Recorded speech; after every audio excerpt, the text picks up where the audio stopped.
Hi, I'm William Dolan, and this is Esquire Advice, where we explain complicated and lucrative real estate and business topics. Remember, we are not forming a lawyer-client relationship by way of this channel. Always consult your local attorney before taking any action. With that said, grab a pencil and a piece of paper and get ready to learn.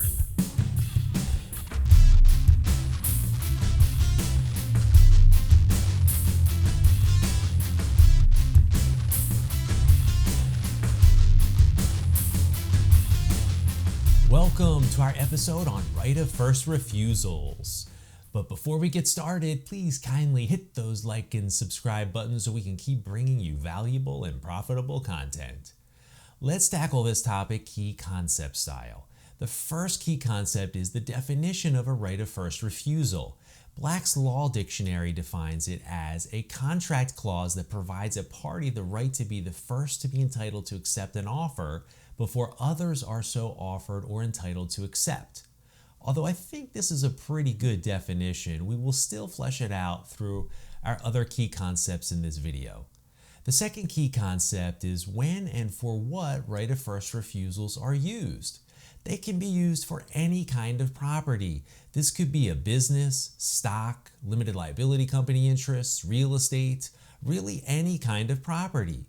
Though my experience is that they are most commonly used in two contexts. The first is in connection with another transaction.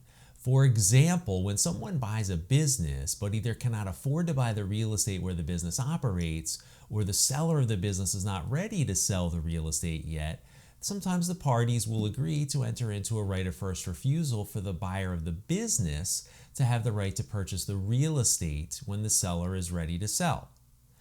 Similarly, when someone buys into a business and wants the right to buy the rest of the business down the road is a situation where right of first refusals are often used.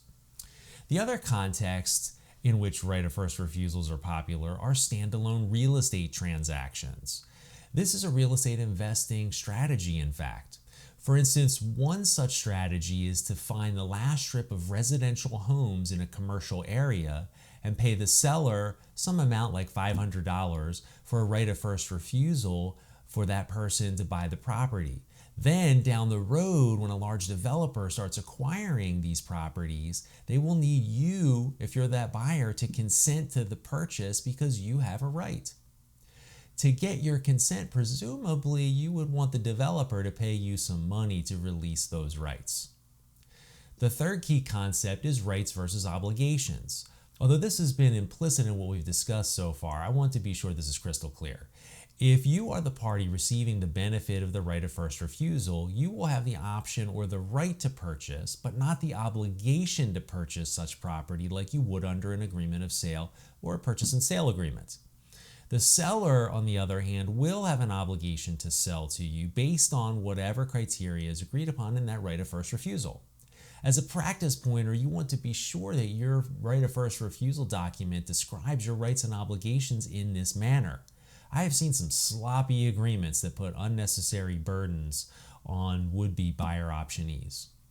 The fourth key concept is that the right of first refusal can be a clause in an agreement, as described in the Black's Law Dictionary definition, but it does not have to be limited to that.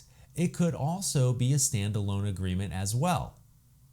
The fifth key concept is that you have to include all of the material terms because agreements that lack all of the material terms are generally not enforceable. It is easy to miss material terms in a right of first refusal document because the right of first refusal clause or document is not as detailed as an agreement of sale. The purchase price is one example. You can identify a number like $500,000 as the purchase price, or you can agree upon something like the fair market value at the time the option is exercised. However, if you go with the fair market value approach, you will need to describe how fair market value will be determined and do it in a detailed enough manner such that there's no wiggle room for the deal to fall apart when you try to figure out what fair market value is at that time. You are also going to want to be sure that the mechanics of the rights are also described. For example, upon the owner of the property either deciding to sell the property or receiving an offer to purchase from a buyer, The buyer under the right of first refusal has the right to be notified and have a certain number of days to act.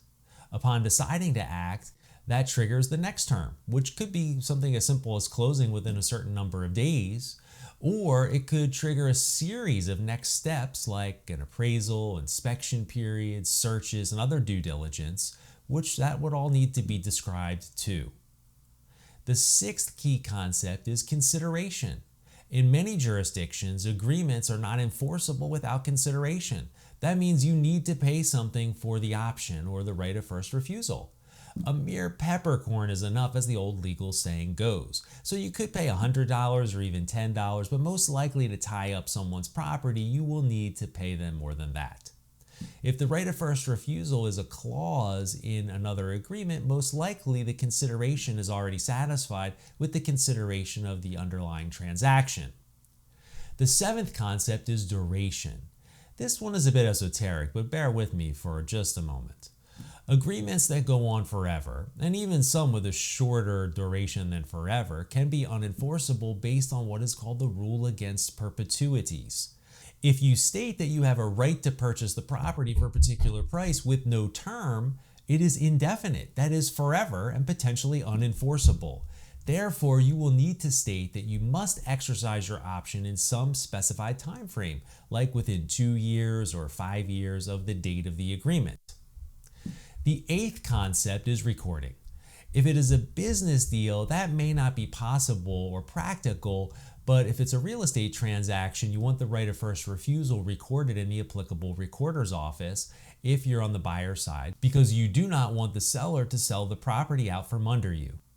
I hope you have found this episode on right of first refusals helpful. Again, please kindly hit those like and subscribe buttons so we can keep bringing you valuable and profitable content.